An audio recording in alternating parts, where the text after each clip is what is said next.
Cost haki. Msinicheke tafadhali. Sasa kitu nilikuwa nasema aje.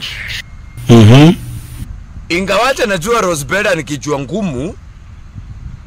Najua yeye ni kichwa ngumu. Sasa ingawa ataendelea kukuwa na kichwa ngumu, tafadhali mnipatanishe pasi na pipi wangu watatu. Anaitwa Cherono. Tulipatania na yeye. Actually si tulipatana, yeye ndiye alinipata. Nilikuwa nimeenda kwa shamba yao ya majani chai. So alikuwa amekuja kukutembea kusafiri, kuangalia shamba iko namna gani. Akanipata nilikuwa nimeinama. Nilikuwa nimeachilia mbolea na pato ilikuwa inatoa moshi. Cost please, wacha kucheka. Cost hiyo si funny, wacheni kucheka tafadhali. Kiti please. Si vile mnafikiria. Unaelewa tumbo ilikuwa inanikimbisha kitoko. Najua naye minyo na spaghetti asiendani. Cost wacha kucheka. Unajua sasa kweli kiti, unajua hiyo siku nilikuwa nimekula hiyo siku nilikuwa na njaa na nilikuwa nimeona nikikula nikikula mchele ama nikikula ugali minyo sitaifamia.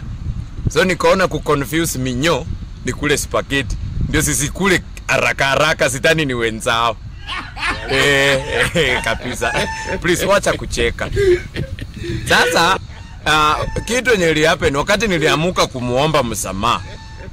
Si unajua nilikwambia mimi ni mtu wa maruku. Sasa wakati niliamuka hivi ati namuomba msamaha, aliniangalia juu na chini ile design ya Diana P na Bahati. Hapo mapenzi ikaanza kuenda mbio. Nikajipata tumeanza kuishi na yeye. So wakati tumeishi, Mungu naye ni nani akatujalia ujauzito. Sasa kitu shida mahali ilitokea. Na hii kitu inaniuma sana. Hii kitu inaniuma, yani inanitunga roho. Kitu ushaikuwa na usuni kuliko tasa mwenye amepoteza mapacha. Sasa hivyo ndo nilikuwa nasikia. Ili niuma roho. Sana my left ventricle. Unajua left ventricle? Yes. Unaona left ventricle ilianza kunikonga vibaya. Yaani tu wakati tu alianza pulmonary artery ikaanza ikakucha mpaka hapa kwa vena cava. Kufika kwa vena cava, aya. Sasa ilimalizia kwa aorta. Hapo ndio sasa kiti nilisikia kweli imenifika mwisho. Kwa sababu alianza cravings kitoko. So unajua tu cravings kawaida kiti. Yes. Sasa wakati alianza cravings, mimi nikasema wacha nitii, kwa sababu sasa kama ni mtoto wangu na ni ujauzito yetu ni sawa. Imagine mtu anakuamusha saa 8 usiku ati ukimbia kwa mochari ulambe mkono ya maiti. Sasa na kwanza anakuwa specific, anasema nilambe ile kitole ndoko. Alafu tena ana insist. Isitoshe ana insist nilambe mkono ya left.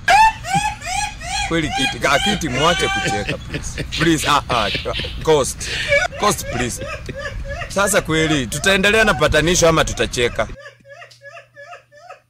Kitoko the next day. Hata hii jeisha mimi nimeshalamba. Kuruti kesho yake nimepatiwa kitabu, nimepewa kalamu. Alafu akanipatia mandazi, akaniambia haya, Patias, kula hii mandazi. Nikakula. Ina taste aje? Nikamwambia my wife, hii mandazi ni tamu. Akaniambia sasa mtoto anataka uchore hii utamu hapa. Akigrow up akuje aone utamu yenye ulichora. Sasa kitu utachora utamu namna gani? Hata kama ni wewe. Cost, wacheni kucheka please. Tulia kwanza nimalize. Si mtulie nimalize. Mtanipatanisha ama tutacheka? Please. Nawaambia tu ukweli kwa roho yangu, kwa sababu mimi ndio naumia, sio nyinyi. Sasa kitu yenye ilinizinya zaidi, alinituma Kiberiti. Mimi kuendea Kiberiti kuleta, akaniuliza, wakati unaendanga kununua bulb kwa electricals, si wanakutestianga kama inawaka, si ndio? Nikamwambia yes, naam. Kwanza nilitumia neno naam. Kitu wacheni kucheka. Si jokes. Sasa baada ya mimi kumwambia hivyo, akaniambia sasa nataka utest hivi periti zote kama zinawaka. Hapo ndio nilishtuka nikasema ala. Sasa hii ni mambo gani? Sasa mimi kutest viperiti zote tunapaki na kiperiti. Akaniambia test viperiti kama zinawaka. Kiti hapo ndio nilisikia nimempika kofi akaangukia kwa vyombo huko kwa masufuria kitoko. Okay, ni hata ni kijiko tu ndio ilimkata hapa kitoko. Hata ingekuwa kisu sasa na unacho kisu ilikuwa imepoint juu. Toast wacheni kucheka. Hey, mnafanya hata